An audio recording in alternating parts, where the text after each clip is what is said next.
हाँ, हमको केमियोस्मोटिक थ्योरी में कुछ बात करने के लिए बच गया था। आज तुमको हम ये एहसास कराने जा रहे हैं पीटर मिशेल साहब को नोबेल प्राइज क्यों मिल गया इस थ्योरी के लिए।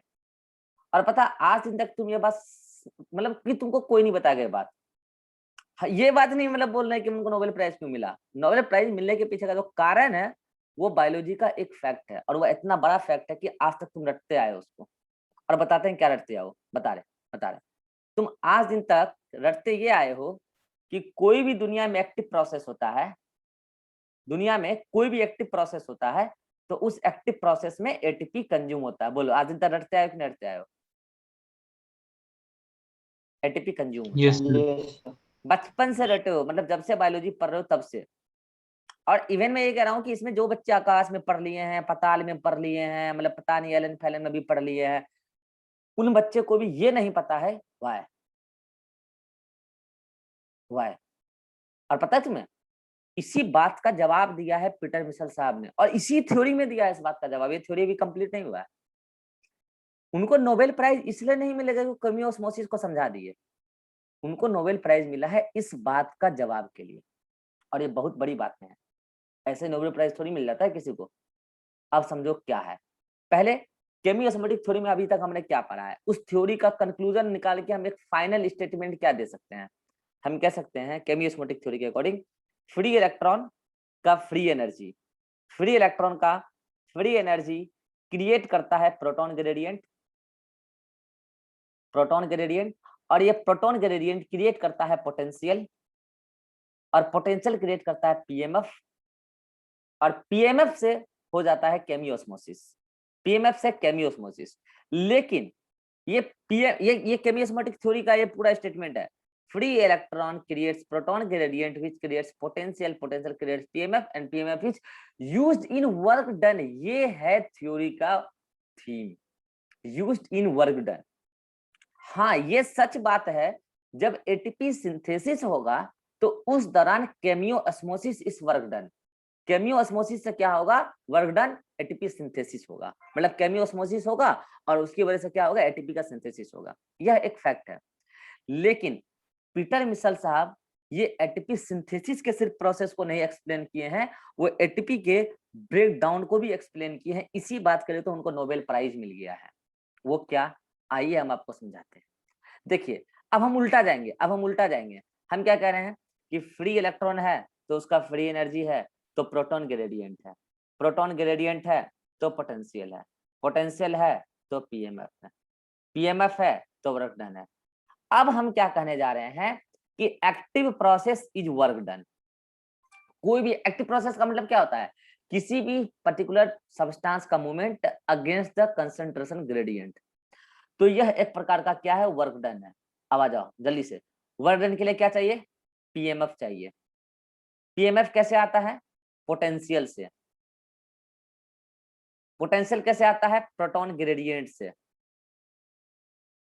और प्रोटॉन ग्रेडियंट कैसे आता है? फ्री इलेक्ट्रॉन नहीं मत बोलिए आप, यहाँ पे हम क्या बोले थे? Free energy of free electron, free energy of free electron. तो अब फिर से हम यहाँ क्या बोलेंगे? प्रोटॉन कहाँ से आता है? तो एनर्जी से आता है, फ्री एनर्जी से, फ्री एनर्जी से आता है। चलो भाई, अब सवाल ये है, बच्चा को ऐसा लग रहा है अच्छा मतलब जब जब एक्टिव प्रोसेस करना होगा तब तब भी ईटीएस चलेगा क्या? नहीं, ये थोड़ी बोल रहे हैं। पीटर मिशेल साहब क्या बोले हैं, आप इस बात को गौर कीजिए कि पीटर मिशेल साहब कह रहे हैं कि अगर वर्क डन कराना है एटीपी सिंथेसिस के लिए, केमियोस्मोसिस के लिए, तो आप एनर्जी फ्री इलेक्ट्रॉन का यूटिलाइज कर रहे हैं। कहाँ? Inner mitochondrial membrane. अरे यार बोले एक चीज छूट गया यार, पहले हमको डिफरेंस बताना था। डिफरेंस बता चुके थे क्या? यस सर, लास्ट क्लास में बता चुके थे। नहीं, और भी डिफरेंस बताना था यार। आज नोट्स भेजेंगे ना तुम लोग, उसमें और नया डिफरेंस ऐड किया। हम अब थ्योरी के फ्लो में आ गए। नहीं, पहले डिफरेंस बता देते हैं तब ये थ्योरी समझ में आएगा। यस सर, नहीं उस पहले दिन डिफरेंस, 4 डिफरेंस बताए थे। हाँ 4 ही बताए थे। डिफरेंस सारा हम एक साथ पहले ले लेते हैं, नहीं तो थ्योरी समझ में नहीं आएगा तुमको। पहले हमको पढ़ाने दो डिफरेंस, डिफरेंस बिटवीन क्या? वही ऑक्सीडेटिव फॉस्फोराइलेशन और फोटोफॉस्फोराइलेशन। खटाखट सारा डिफरेंस डिस्कस कर लेते हैं। ठीक है। पहला कि oxidative phosphorylation inner mitochondrial membrane पर चलता है, यह थालेक्वाइड मेम्ब्रेन पर चलता है। पहला डिफरेंस तो ये रहा। दूसरा डिफरेंस कि इसका जो एटीपी सिंथेस लोकेटेड होता है, यह सच बात है कि F1 पार्टिकल पर, F0 F1 के F1 पर होता है, लेकिन वो एटीपी सिंथेस जो F1 होता है वो किधर की तरफ होता है, मैट्रिक्स की तरफ होता है। यहाँ पर जो एटीपी सिंथेस होता है वो F1 पर होता है, और वो F1 किधर की तरफ होता है, तो एस्ट्रोमा की तरफ होता है। तीसरा जो डिफरेंस है कि यहाँ पर चूंकि F1 होता है मैट्रिक्स की तरफ, एटीपी सिंथेस वहां होता है, तो एटीपी का सिंथेसिस भी मैट्रिक्स पर होता है। और यहाँ पर चूंकि F1 उस पर एटीपी सिंथेस होता है एस्ट्रोमा की तरफ, तो यहाँ पे एटीपी का सिंथेसिस भी एस्ट्रोमा की तरफ होता है, एस्ट्रोमा पर होता है।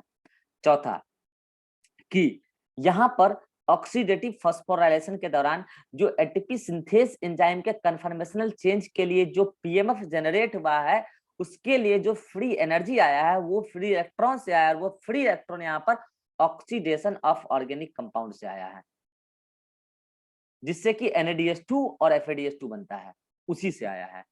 मतलब ETS चला है लेकिन ऑर्गेनिक कंपाउंड के ऑक्सीडेशन से।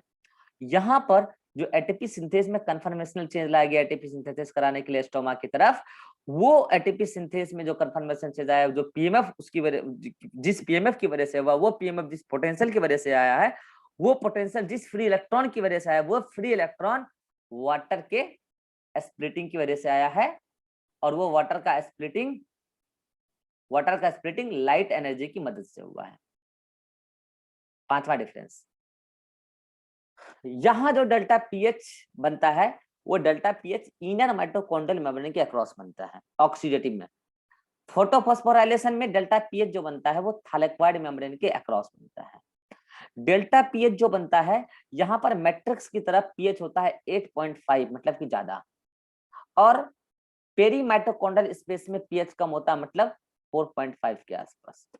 यहाँ जो डेल्टा पीएच बनता है थालेक्वाइड मेम्ब्रेन के अक्रॉस, वहां पर स्ट्रोमा में पीएच बनता है 8.5, और इसमें ल्यूमेन में बनता है 4.5 डेल्टा पीएच। अगला डिफरेंस कि यहाँ जो ये डेल्टा पीएच बन रहा है, ये डेल्टा पीएच बनाने के लिए जिम्मेवार है वाटर का स्प्लिटिंग नहीं, जबकि यहाँ पर इस डेल्टा पीएच को बनाने के लिए जिम्मेवार ही वाटर का स्प्लिटिंग है।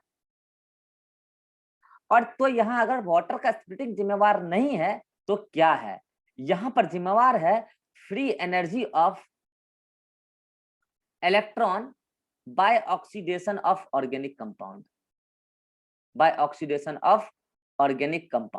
और यहाँ पर वाटर के स्प्लिटिंग से free energy of free electron आकर डेल्टा पीएच बना रहा है। तो यहाँ पर वाटर के स्प्लिटिंग का कोई रोल नहीं है डेल्टा पीएच बनाने में, जबकि यहाँ है। नेक्स्ट पॉइंट, यहाँ पर जो ये डेल्टा पीएच बना है ये ऑर्गेनिक कंपाउंड के ऑक्सीडेशन से बन रहा है, तो ये डेल्टा पीएच ऑलवेज रहेगा। लेकिन यहाँ पर ये डेल्टा पीएच जो बन रहा है ये वाटर के स्प्लिटिंग से बनता है, तो ये ओनली डे टाइमिंग में बना रहेगा, और नाइट टाइमिंग में डेल्टा पीएच बना ही नहीं रहेगा। और चूंकि यहाँ पे डेल्टा पीएच हमेशा बना रहेगा, इसीलिए ऑक्सीडेटिव फॉस्फोराइलेशन ऑलवेज चलता रहेगा। लेकिन चूंकि यहाँ डेल्टा पीएच केवल दिन के दौरान बना रहेगा, तो फोटोफॉस्फोराइलेशन केवल दिन के दौरान चलेगा, नाइट में फोटोफॉस्फोराइलेशन नहीं चल पाएगा। ये सारा अंतर है। अगर कोई तुमसे पूछे तो उसको बता देना कि यही अंतर है ऑक्सीडेटिव फॉस्फोराइलेशन और तुम्हारा फोटोफॉस्फोराइलेशन में। अब एनसीईआरटी अभी मेरे पास यहाँ पे नहीं है, ठीक है, लेकिन अब तुमको बता देते हैं कि एनसीईआरटी में क्या पढ़ लेना। अब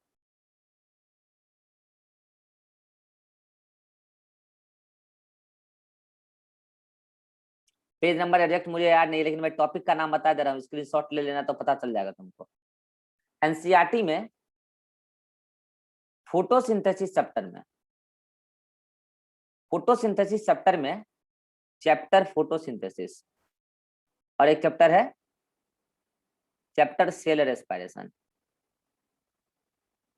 फोटोसिंथेसिस चैप्टर में तुम्हारा एक टॉपिक होगा जिसका नाम है केमियो-ऑस्मोटिक थ्योरी, वहीं पर दे रखा है, और वहां सिर्फ फोटोफॉस्फोराइलेशन के बारे में दे रखा है। लेकिन अब तुम कनेक्ट करके पढ़ पाओगे। केमियोस्पोटिक हाइपोथेसिस, ये कंप्लीट पढ़ लेना। कंप्लीट मतलब जहां तक हेडिंग खत्म नहीं होगा अगला हेडिंग, तो कंप्लीट ये पढ़ लेना। सीएल रेस्पिरेशन चैप्टर में हेडिंग होगा electron transport system, ETS, complete पढ़ लेना। स्क्रीनशॉट ले लो सब लोग, कंप्लीट पढ़ लेना, स्क्रीनशॉट ले लो।